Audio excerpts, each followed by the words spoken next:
どうもこんにちは、エージェントのカレンです。今回は鬼滅の刃のヒロイン露里かなおについて考察していきます。かなおといえば初登場時は終始ニコニコしているだけで何を考えているのかわからないミステリアスな人物でしたよね。後ほど詳しく解説しますが、彼女がこのような性格になったのには深い理由があるんです。それでは早速行ってみましょう。まずはかなおのプロフィールについておさらいしていきましょう。かなおは鬼殺隊の大使で炭治郎、善逸、伊之助の同期です。虫柱、胡蝶忍とは義理の姉妹であり、師範と継子の関係にあります。黒髪サイドテール、蝶の髪飾り、紫色の瞳、白い羽織がトレードマークです。使う呼吸は元花柱、胡蝶かなえと同じ花の呼吸。かなおは卓越した視力を持っており、相手の肩、肘、つま先、視線の動きで次の攻撃を予測することが可能です。また炭治郎や善逸などの同期たちよりも早く全集中の呼吸、常中を得得していた実力者です。登場当初は自分で物事を決めることができない性格で、指示されたこと以外はどうしたらいいかわからず、笑顔でごまかそうとしたり、コイントスの結果で自分の行動を決めていました。しかし前向きで思いやりのある炭治郎と出会ったことにより、かなおの性格は徐々に変化していきます。鬼滅の刃は大正時代を舞台に人と人を食らう鬼の戦いを描いた作品です。思わず引き込まれるストーリー、魅力的なキャラ、派手なバトルアクションなど見どころ満載です。また味方だけでなく敵キャラも辛い過去を背負っているのが特徴的で、一概に完全懲悪と言えない作品になっています。今後もアニメ化が展開され盛り上がりを見せるであろう鬼滅の刃、ぜひこれを機会に視聴してみてはいかがでしょうか。かなおの初登場は最終選別編です。炭治郎が選別会場に到着した際にちらっと顔が映ったのと、最終選別終了時合格者が一堂に会したシーンですね。試験終了時傷だらけになっている炭治郎や善逸とは対照的に、かなおは傷一つついておらず余裕そうな表情をしていました。この時からすでにかなおはかなりの実力者だったことが伺えますね。かなおが再登場を果たすのはなたぐも山編、加減の子、ルイとの戦闘に援軍に来たかなおは禰豆子に切りかかります。炭治郎に阻止され転倒するも即座にかかと落としを食らわせて炭治郎を気絶させました。その後も禰豆子を追いかけるのですが、全く反撃してこない禰豆子に疑問を覚えるのでした。そして禰豆子を殺してはいけないという伝令が入り、かなおは攻撃の手を止めます。ルイとの決着後、負傷した炭治郎たちは蝶屋敷で治療を受け、全集中の呼吸、常中の習得鍛錬を積みます。無事鍛錬を終えた炭治郎は次の任務に行くことになり、かなおに訓練に付き合ってくれたお礼を言いに行くのですが、かなおはお礼を言われても何も言わずただニコニコしているだけです。しかし全く帰ろうとしない炭治郎にしびれを切らしたのか、コインを投げ師範の指示に従っただけなのでお礼を言われる筋合いはないからさようならと告げます。炭治郎はこれに驚き、どうして自分で決めないのか、かなおはどうしたかったのかを問いかけますが、かなおはどうでもいいの、全部どうでもいいから自分で決められないのと諦めたような言葉を口にします。そんなかなおに違和感を覚えた炭治郎はコイントスをして表が出たらかなおは心のままに生きるという提案をします。炭治郎が投げたコインは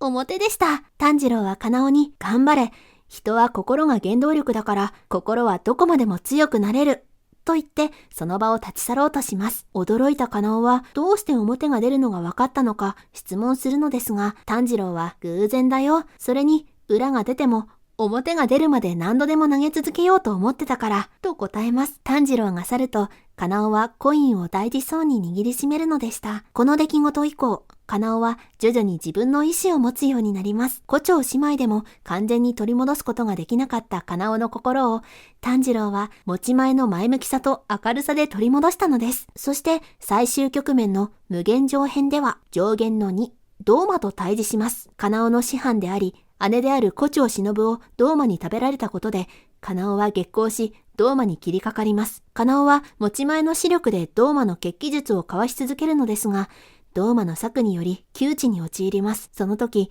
突然現れた伊之助に助けられるのでした。その後二人でドーマを攻め立てるも、血気術結晶の巫女を前になす術がありません。そんな時、ドーマの体が突然溶け始めます。ドーマに食べられることを予想していた忍は、自分の体内に大量の毒を摂取していたのです。忍を食べたドーマは、時間差で毒が効き、大幅に弱体化します。その隙をついてカナオは、花の呼吸、衆の型、悲願主眼でドーマを打ち破るのでした。決着後、忍の髪飾りを見つけて涙を流すカナオの姿は印象的でしたね。カナオが涙を見せたのはこのシーンが初めてです。そして無惨との最終決戦後、炭治郎が鬼になってしまいます。カナオは忍から預かっていた鬼を人間に戻す薬を炭治郎に投薬します。こうして炭治郎は無事人間に戻ることができたのです。カナオは炭治郎の命の恩人でもあるわけですね。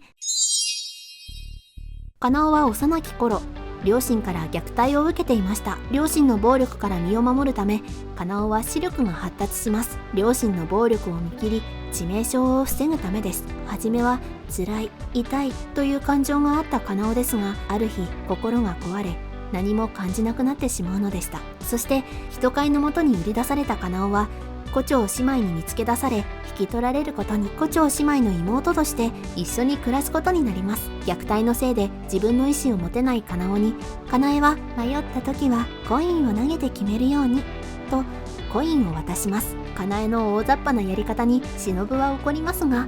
続けてカナエはきっかけさえあれば人の心は花開くから大丈夫、いつか好きな男の子でもできたらカナオだって変わるわよと笑いました。これ炭治郎と出会って変化していくカナオのことを暗示していますよね。事実カナオは無惨との決戦後炭治郎と結婚していますから。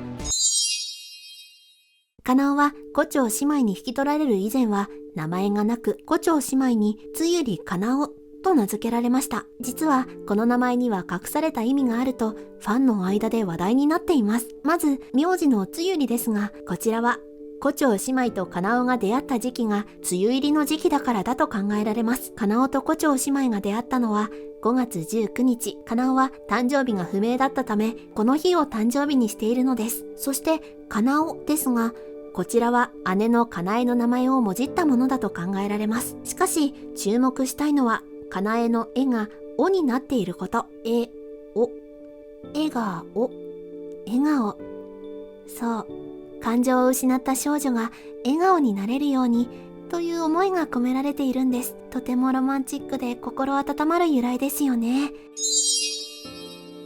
炭治郎との出会いによって心を取り戻したカナオ。自分の意志を持ち、ごまかしの笑顔ではなく心の底から笑えるようになりました。カナオは物語の中で内面的に最も成長したキャラと言っても過言ではないでしょう。いかがでしたか？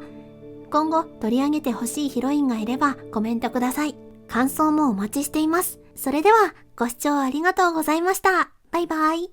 皆さん、電話の時ってお辞儀しますか？